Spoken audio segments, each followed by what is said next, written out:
நீங்க மேஷமா இருந்தாலே 7 நாட்டு சனி எல்லாருக்கும் ஒரே விதமான பலன்களை கொடுக்கும் அப்படின்றது நினைக்க வேண்டாம். காரணம் என்ன அப்படின்னா, அந்த ஃபர்ஸ்ட் ரவுண்ட் வரக்கூடிய 7 நாட்டு சனி கண்டிப்பா சில பல சோதனைகளையும் படிப்பினைகளையும் நம்மளுக்கு பாத்தீங்கன்னா இன்னல்களும் இடையூறுகளும் கொடுப்பாரு. ஆனா அது என்ன அப்படின்னா, நம்மள பதப்படுத்துறதுக்கு பக்குவப்படுத்துறதுக்கு அப்படின்னு சொல்லலாம். உங்களுக்கு உங்க அம்மா சொல்லி கேட்டிருக்க மாட்டீங்க, அப்பா சொல்லி கேட்டிருக்க மாட்டீங்க, யார் சொல்லியும் கேட்டிருக்க மாட்டீங்க. சனி சொன்னா கேட்பீங்க. எப்படி அப்படின்னா, அந்த கல்லு முள்ள அவர் இருப்பாரு, தடுக்குவீங்க, உழுவீங்க, எழுவீங்க, அழிப்படும், வலிக்கும். 2 நாள் பாத்தீங்கன்னா வழியில உட்காருவீங்க. அதுக்கப்புறம் நடக்கும்போது பார்த்து நடப்பீங்க. இந்த அனுபவத்தை கொடுக்கக்கூடியவர் யாரு? சனி பகவான். மேஷம் யாரையும் கெடுக்க தெரியாது, யாரையும் பாத்தீங்கன்னா யாருக்கும் துரோகம் பண்ண தெரியாது, யாரையும் ஏமாத்த தெரியாது. இந்த மாதிரி எல்லா நல்ல குணங்களும் மேஷத்துக்கு இருக்கு. இருந்தாலும் இந்த 7 நாட்டு சனி, எனக்கு பூர்வீக சொத்து பத்து இருக்குமா, அது நல்லா ரொம்ப நாளா அனுபவிச்சுட்டு இருந்த சொத்து தான். இப்ப திடீர்னு பாருங்க, பக்கத்து நிலத்துக்காரன் புடிச்சு வச்சுட்டு காம்ப்ளிகேஷன் கிரியேட் பண்றான். அந்த மாதிரி பூர்வீகம் சார்ந்து சில பல இன்னல்களும் இடையூறும் வரும்.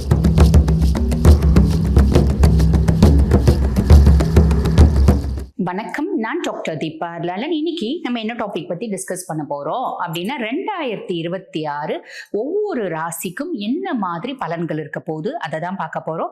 பொதுவா இந்த பலன்களை பாருங்க, நாங்க 2 பிரிவா சொல்லுவோம். அதாவது முற்பகுதி 1/6/2026 வரைக்கும் ஒரு விதமான பலன்கள், 1/1 1/6/2026 வரைக்கும் ஒரு விதமான பலன்கள். அதுக்கப்புறம் பாருங்க, 1/6/2026 2026 12ஆம் மாசம் வரைக்கும் ஒரு விதமான பலன்கள். ஏங்க இப்படி பலன்களை 2 விதமா சொல்றீங்க அப்படின்னா, காரணம் குரு பகவானோட பயிற்சி ஆகுதுங்க. குரு பயிற்சி பாருங்க 1/6/2026 பயிற்சி ஆகுது. பயிற்சி ஆகும்போது குரு பகவான் அவரோட பாவமே மாறி உட்கார்றார். ரொம்ப எளிமையா சொல்லணும் அப்படின்னா, அப் டு 1/6/2026 குரு பகவான் பாருங்க மிதுனத்துல இருக்கார். அந்த 6ஆம் மாசம் பயிற்சியாகி கடகத்துல உச்சம் பெற்று அமர்றார். அவரோட பாவமே மாறுது, அதனால பார்வைப்படுற இடமும் மாறுது, அதனால பலனும் கொஞ்சம் மாற்றம் அப்படின்றது இருக்கதான் செய்யும். ஆக இந்த பதிவை நீங்க ஸ்கிப் பண்ணாம பாக்குறீங்க அப்படின்னா, முற்பகுதி பிற்பகுதி என்ன மாதிரி உங்களுக்கு பலன் இருக்கும் அப்படின்றது பிளானட்டரி பொசிஷன்ஸை வச்சு ஆஸ் யூஷுவல் நான் சொல்ற மாதிரி ரொம்ப தெளிவா சொல்லியிருப்பேன். பார்த்து பயன்பெறுங்க. மேஷ ராசி அன்பர்கள், உங்களுக்கு இந்த 2026 எப்படி இருக்கும் அப்படின்னா, நான் முன்னாடியே இன்ட்ரோல சொன்ன மாதிரி முற்பகுதி பிற்பகுதி அப்படின்னு சொல்ல போறேன். அந்த விதத்துல முற்பகுதி 1/6/2026 வரைக்கும் மேஷ ராசி அன்பர்கள் உங்களுக்கு எப்படி இருக்கும்? முதல்ல நம்ம சனி பகவான் வச்சுதான் ஆரம்பிக்க போறோம். சனி உங்களுக்கு பாத்தீங்கன்னா மீனத்துல, இந்த மீனத்துல இருக்க சனியை என்ன சொல்லுவாங்க அப்படின்னா, 7 நாட்டு சனி. மேஷத்துக்கு விரயத்துல சனி இருக்காரு, அப்ப 7 நாட்டு சனி அப்படின்னு சொல்லுவாங்க. 7 நாட்டு சனி அப்படின் போது மேஷ ராசி அன்பர்கள் எல்லாருக்கும் ஒரு விதமான பயம். ஐயோ 7 நாட்டு சனி என்ன செஞ்சிடுவாரு, நம்மள பாத்தீங்கன்னா பெரிய ஒரு பெருத்த கஷ்டத்துக்கு ஆளாக்கிடுவாரா, துன்பத்துக்கு ஆளாக்கிடுவாரா அப்படின்னு சனி எல்லாம் பத்தி அவ்வளவு பயப்படணும்ன்ற அவசியமே இல்லைங்க.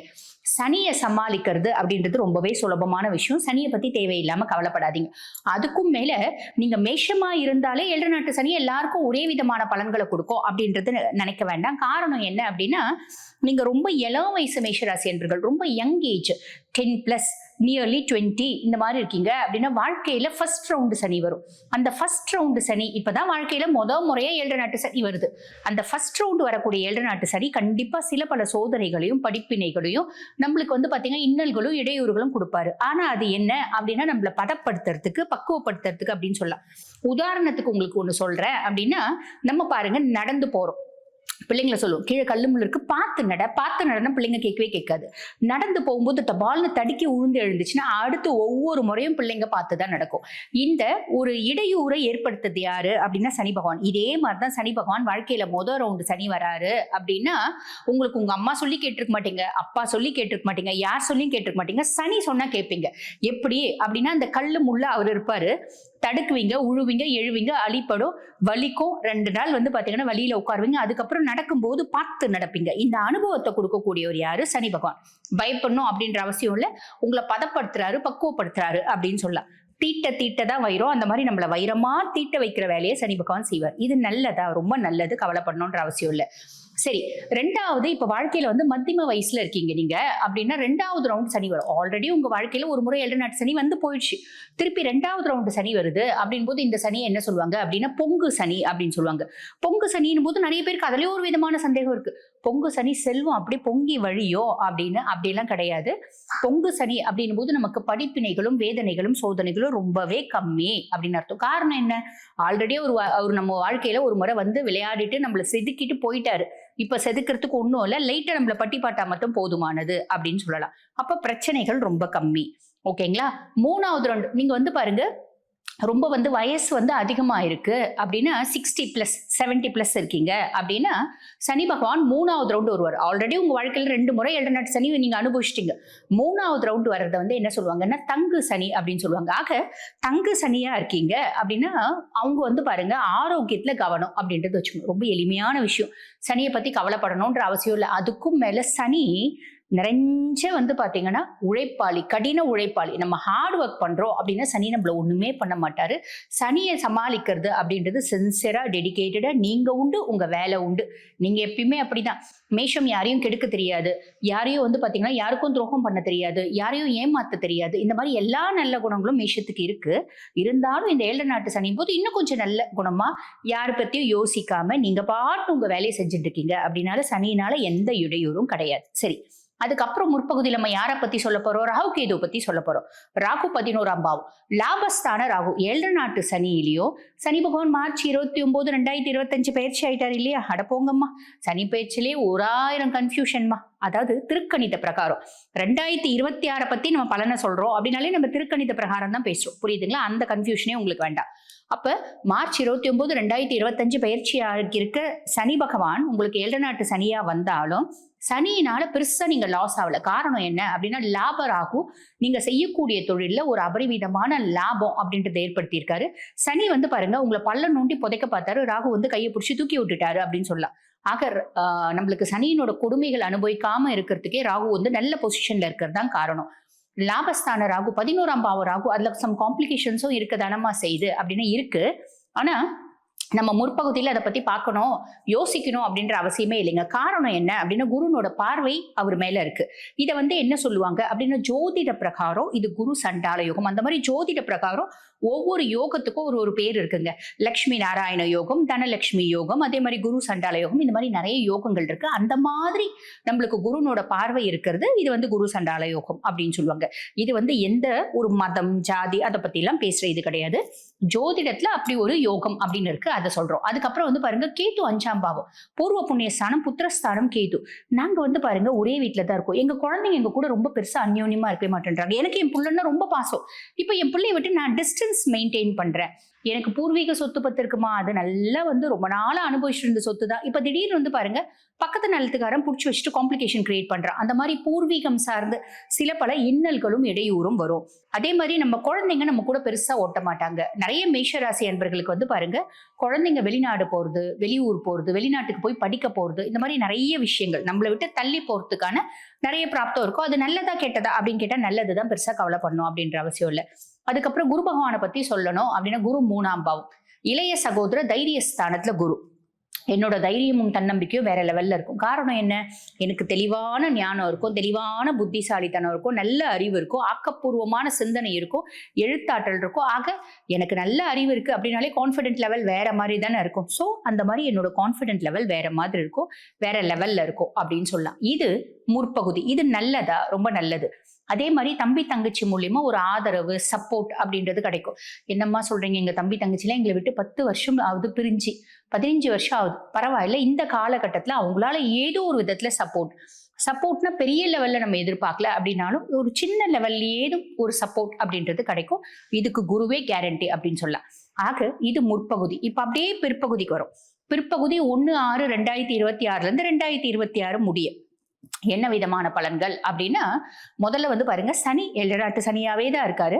ஆனா குருனோட 9ஆம் பார்வை சனி மேல படியுது. பிற்பகுதியில குருனோட 9ஆம் பார்வை சனி மேல படியறதுனால சனி வந்து பாத்தீங்கன்னா ஆல்மோஸ்ட் அமைதி ஆயிடுறாரு, நல்லிஃபை ஆயிடுறாரு அப்படின்னு சொல்லலாம். 7 நாட்டு சனி உங்களை இப்பதான் வந்து நான் முதல்ல சொன்ன மாதிரி இளம் வயசு அப்படின்னா உங்களுக்கு சோதனைகளும் வேதனைகளும் கொடுக்கணும் அப்படின்னு காத்துட்டு இருக்க சனி என்ன பண்ணுவார்? அமைதி ஆயிடுவார்.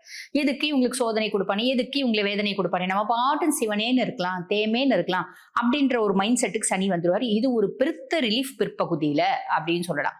அதுக்கப்புறம் ராகு 11ஆம் பாவம். 11ஆம் பாவம் ராகு உங்களுக்கு லாபத்தை அள்ளி கொடுக்க போறாரு.